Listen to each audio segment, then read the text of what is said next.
Hi friends, welcome to killer channel. Friends, ఎవరైనా మా ఛానల్ని సబ్స్క్రైబ్ చేసుకోకపోతే సబ్స్క్రైబ్ చేసుకోండి. ఎవరైనా మీ డాగ్స్ కానీ మీ పెట్స్ కానీ అమ్మాలనుకుంటే మా ఛానల్ వాట్సాప్ నెంబర్కి మెసేజ్ పెట్టండి. ఫ్రెండ్స్, ఇవాళ మీకోసం టాప్ క్వాలిటీ సిజ్జు ఫీమేల్ పప్పీస్ తీసుకురావడం జరిగింది.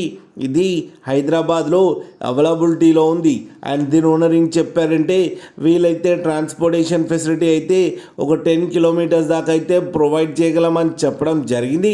అండ్ ఈ పప్పీస్కి డివార్మింగ్ అయితే కంప్లీట్ చేశామని చెప్పారు friends. And only female puppies అయితే అవైలబుల్లో ఉన్నాయని చెప్పారు. ఇవి డేస్ వచ్చేసరికి 35 డేస్ అని చెప్పడం జరిగింది. అండ్ ఈ ఫీమేల్ పప్పీకి వచ్చి 13,000 రూపీస్ అయితే డిమాండ్ చేస్తున్నారు. అండ్ రేట్లో స్లైట్గా నెగోషియబుల్ ఉందని కూడా చెప్పడం జరిగింది. ఫ్రెండ్స్ మీరు చూడొచ్చు పప్పి ఎంత హెల్తీగా ఎంత క్యూట్గా ఉన్నాయో. కింద వీడియోలో మీకు ఎవరికైనా నచ్చితే టైటిల్లో కాంటాక్ట్ నెంబర్ ఇస్తాను, కాంటాక్ట్ అవ్వండి, మాట్లాడి తీసుకోండి ఫ్రెండ్స్. అలాగే ఒక్కసారి డీల్ సెట్ అయిన తర్వాత అన్ని డీటెయిల్స్ బాగా చెక్ చేసిన తర్వాతనే మనీ పంపాలని కోరుకుంటున్నాం ఫ్రెండ్స్. అలాగే మా ఛానల్ని సబ్స్క్రైబ్ చేయడం మాత్రం మర్చిపోకండి ఫ్రెండ్స్.